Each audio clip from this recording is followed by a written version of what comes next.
Hello, Judith here, and how are you today? How has today been for you? How has this week been for you?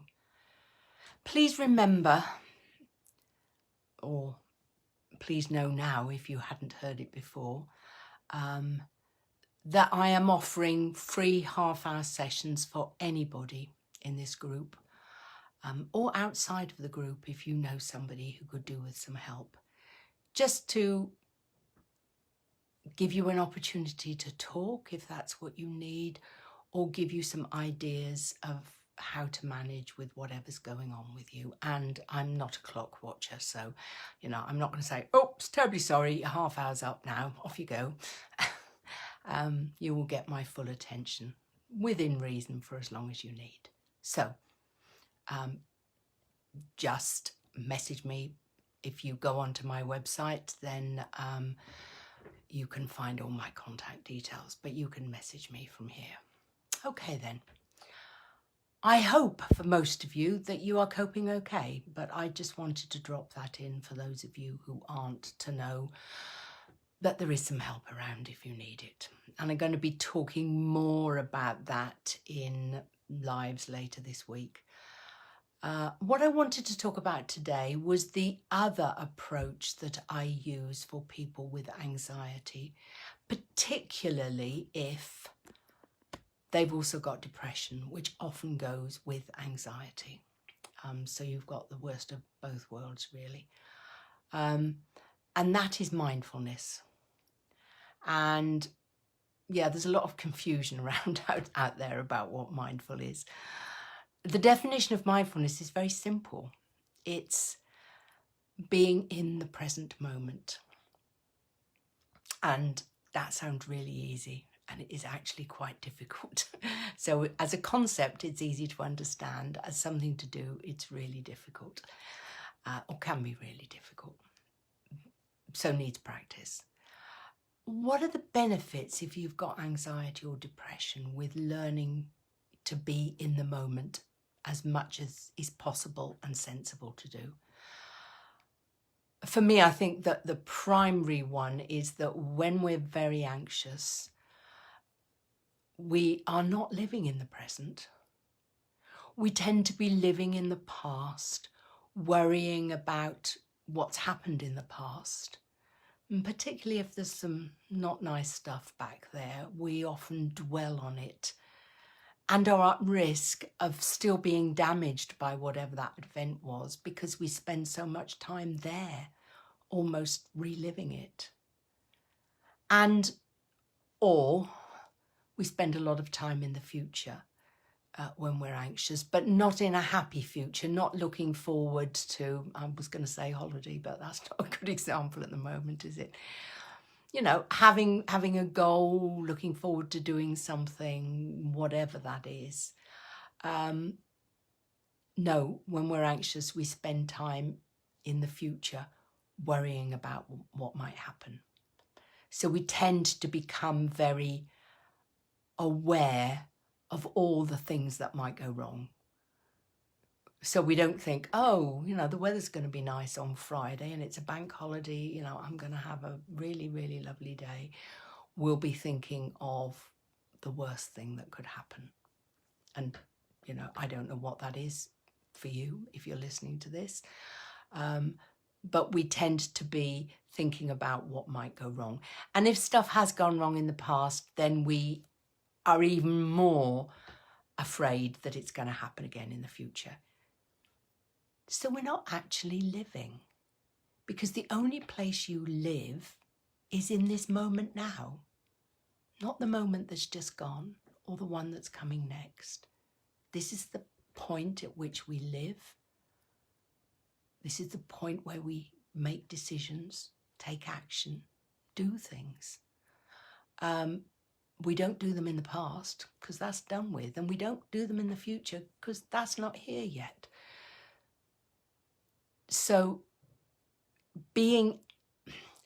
most of us are out of the present moment for at least 50% of the time. But when we're anxious, we tend to be more out of the current moment. more out of the present moment, and as I say, either in the past or the future, or dotting between the two. So learning how you can anchor yourself in the present moment is very useful. And you're probably aware that the way we do that in mindfulness is partly by meditation, but not only by meditation. We practice being mindful in everyday events. We practice mindful eating, and mindful eating is something I've taught for years with weight loss clients. We practice mindful teeth cleaning, mindful showering, mindful whatever you're doing. One of the people who worked with me found that she was being more mindful when she was playing with her kids. So rather than, and that's probably particularly apt at the moment when you're playing with your kids or schooling your kids, instead of being in the moment with them, she was normally thinking, oh, I've got to get that done, and when this, oh yeah, and I've got to do that, and yeah, and so she was in the future, and oh, if I don't get that done today, this is going to happen, etc., etc. And by learning mindfulness and practicing mindful meditation and practicing being mindful in everyday life, she was more present with her child, and that is an amazing gift. So yes, we do learn meditation. There are a whole range of meditations, and when I train people in mindfulness, I give them a whole range to find the ones that work best for them.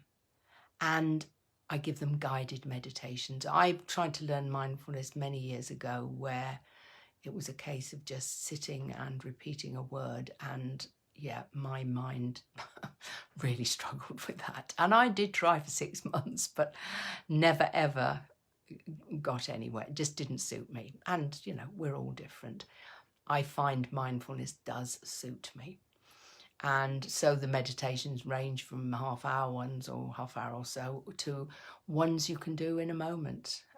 You know, I find I'm now able to, if I'm getting into that overwhelmed state, particularly for me, where I'm trying to do 6 things at once and not actually achieving anything, I will just stop wherever I am and spend a couple of minutes breathing and focusing on my breathing. So mindfulness helps people with anxiety to get into the present moment. It also, as we go through the training, teaches us to be present with the uncomfortable. Not in our heads, but in our bodies. Our negative emotions have a physical manifestation in our bodies, and mindfulness helps us to focus on that.